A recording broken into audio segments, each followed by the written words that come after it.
But we begin this morning with President Donald Trump saying he's, quote, not a fan of registered sex offender Jeffrey Epstein, a contrast from his comments in an October 2002 article in New York Magazine in which he's quoted as saying, I've known Jeff for 15 years. This was back in 2002.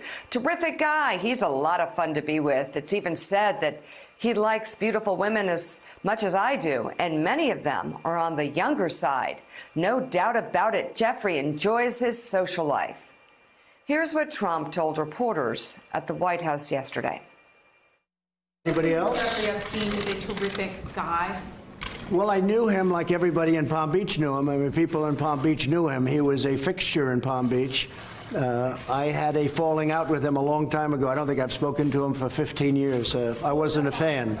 I was not, a long time ago. I'd say maybe 15 years. I was not a fan of his. That I can tell you. I was not a fan of his. Well, Willie, he was actually a fan of his for a very long time. In fact, one time, Trump shut down the entire resort and had calendar models come down, asked somebody to bring calendar models down for a VIP event.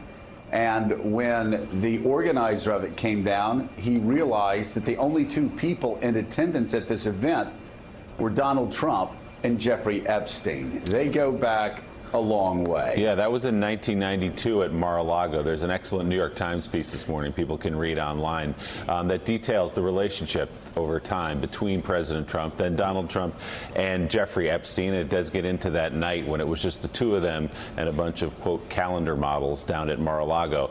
It sounds like they're falling out, and there was a falling out, as the president said yesterday, was more over business than it was over anything personal. Meanwhile, there are calls for the resignation of Labor Secretary Alex Acosta, and they continue to intensify, but so far only on the Democratic side. Acosta is being newly criticized for his role in a 2008 non-prosecution agreement that allowed Epstein to forego the possibility of a heavier jail sentence for sex crimes involving minors and serve a 13-month jail term with much of it spent in work release. Multiple top Democrats say Acosta needs to go, including all the Senate Democrats who voted to confirm him in 2017. So far, no Republicans in Congress have joined them. That includes Senator Ben Sasse, who vocally demanded an investigation into the Justice Department's handling of Epstein, but has refrained from calling for Acosta's resignation. The non-prosecution agreement looks like it protected people who were raping those little girls in Palm Beach. I don't want to comment about the particular people inside the chain of command in the Department of Justice 10 years ago, because there's an ongoing investigation now that the Office of Professional Responsibility is conducting, and they're going to be reporting back to us in the Judiciary Committee, and then we'll have a lot more to say. Acosta weighed in on the latest charges against Jeffrey Epstein, writing in a series of tweets yesterday, quote, the crimes committed by Epstein are horrific. I am pleased that New York prosecutors are moving forward with a case based on new evidence. With the evidence available more than a decade ago, federal prosecutors insisted that Epstein go to jail, register as a sex offender, and put the world on notice that he was a sexual predator. Acosta went on, writing, now that new evidence and additional testimony is available, the New York prosecution offers an important opportunity to more fully bring him to justice. Miami Herald investigative journalist Julie K. Brown, who spent more than 2 years interviewing at least 60 women and girls who say they were sexually abused by Epstein, responded to Acosta on Twitter, writing, except the record shows you had the evidence in 2007. Remember the 53-page indictment, the phone records, the trash pulls, the flight manifests, the witnesses who worked for Epstein? So Susan Page, that is Julie Brown, who really reopened this case, as the attorneys in the Southern District of New York indicated 2 days ago at their press conference. They said new journalism, new reporting helped us along here. That's from the Miami Herald. But Acosta is claiming that there's new information, that there's something he didn't know back then. There are also the details of how he arrived at the non-prosecution agreement with Epstein, which is that he met privately with Epstein's lawyers. They kept it secret from the victims, did things that were unconventional, to put it mildly.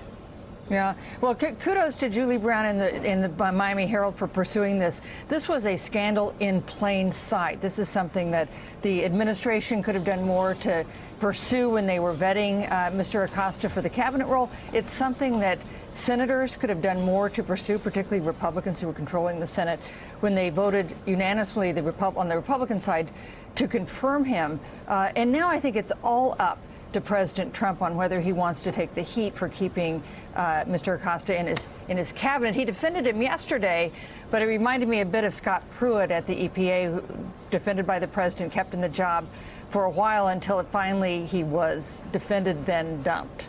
So, Jim VandeHei, what is the future of Alex Acosta? Listening to the president talk about him, say he felt badly for him, but you all are reporting at Axios that there's not a ton of goodwill to begin with for Alex Acosta, not because of this, it's important to say, but because of the way he's done his job as labor secretary. Yeah, I mean, it's bad news, I think, for Acosta that you have so many people inside the White House leaking out that they weren't really happy with him before any of this. They claim he hasn't moved fast enough on a lot of the regulatory fronts that they want him to move on. It made it widely known that Mick Mulvaney, White House Chief of Staff, thinks that this is really problematic and it's going to get worse. I think the problem's going to be, it's going to go back to the media, right? There's going to be more and more reporting from the Miami Herald and others about what evidence did Acosta have back then when he was making that decision. That's going to be revisited again. And if that continues to be a big story, Trump has no real loyalty to him. If he thinks he's problematic, he'll dump him and they'll move on. And I think that's the big warning. That's why Acosta got on Twitter yesterday. He's being told you've got to defend yourself. You look stupid here, and if this doesn't go away, you're going away. Jim, you wonder how Republicans could answer questions about Acosta, like, do you think he should step down? If he had even half the evidence back in 2007, as Julie Brown, if he had even half the evidence, how could a Republican face the cameras and say, oh, he should stay in his job? This will be incredible to watch if that's what they do. Here's what President Trump said yesterday about his embattled cabinet official. Mr. President, you have full confidence in Secretary Acosta right now and in the future. Well, you know, I met Secretary Acosta this first time I know when I made the deal to bring him on into the administration. I can tell you that for 2.5 years, he's been just an excellent Secretary of Labor. You know, if you go back and look at everybody else's decisions, whether it's a U.S. attorney or an assistant U.S. attorney or a judge, you go back 12 or 15 years ago or 20 years ago and look at their past decisions, I would think you'd probably find that they would wish they maybe did it a different way. I do hear that there were a lot of people involved in that decision, not just him. I can only say this from what I know, and what I do know is that he's been a great, really great Secretary of Labor. The rest of it we'll have to look at. We'll have to look at it very carefully. But you're talking about a long time ago. And again, it was a decision made, I think, not by him, but by a lot of people. I feel very badly, actually, for Secretary Acosta, because I've known him as being somebody that works so hard and has done such a good job. I feel very badly about that whole situation. If you go back and look at everybody else's decisions, whether it's a U.S. attorney or an assistant U.S. attorney or a judge, you go back 12 or 15 years ago or 20 years ago. Jim VandeHei, this is just incredible. We'll let the president's comments sit there and we can just, you know, wonder exactly who else on this planet who has served in the presidency would respond this way to a story like this and someone in his cabinet under fire like this. But whatever, I digress. Talk to me about how Republicans can stand by quietly when this person is serving as a cabinet secretary who clearly made kind of a fool of the process and in many ways protected Epstein. Yeah, I mean, it's going to get so far they have, by the way. Very few, if any, have come out and said that he needs to go. I think it gets a lot harder as time goes on, because who the hell wants to be out there involved in defending anything that has to do with the abuse of young girls? It's just it's an awful situation. What Epstein did was atrocious, and anyone who's out there defending even parts of it, even if you can make the case that it was complicated and there was different pieces of evidence here and there and there's other people involved in the process, politically I don't think it's one that Republicans are going to want to make. And it goes back to what I was saying earlier, they're getting clear signals from the White House that they don't really necessarily want to stand behind him, that people sort of were fed up with him even before this. So it'll be interesting to watch over the next 48 hours. What you guys were saying earlier, that Trump defends someone until he doesn't. He could say you're the greatest person now, and he could fire you on Twitter 15 minutes from now. It's happened before. It'll happen again. Yeah, you know, Steve, Jim is so right on that. The president could say something completely opposite at 10 o'clock this morning to what he said yesterday. But one of the nuggets in here that will move this case forward, the public case that we're talking about, occurred during the press conference the other day held by the U.S. Attorney for the Southern District here in Manhattan.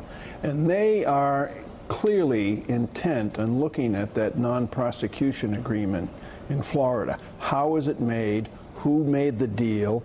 What were the aspects of the deal? And that is going to be an even bigger story. And I think that's the other element of this, too. The story just in terms of the prosecution, the story in terms of the case against Epstein and everything that went on a decade ago is going to stay in the news. It's not going to go away. This is not like there's an eruption this week, and then there's a question of how you deal with it, and then the world moves on to the 4,000 other things that are going to happen over the next few days. This story is going to keep popping up, and I think every time this story pops up, the same questions that are being asked now are going to be raised. The same questions about Acosta are going to be raised. And so I think that's why I agree with what seems to be the consensus here. But we've seen this with Trump before. We've seen a sort of, I'd say, somewhat tepid vote of confidence where he leaves himself a little wiggle room there. I think he's clearly trying to gauge what the public reaction, what the media reaction to this is. And I wouldn't be at all surprised if a couple days from now or even a couple hours from now, we're hearing something more definitive from him in a different direction. Thanks for checking out MSNBC on YouTube, and make sure you subscribe to stay up to date on the day's biggest stories. And you can click on any of the videos around us to watch more from Morning Joe and MSNBC. Thanks so much for watching.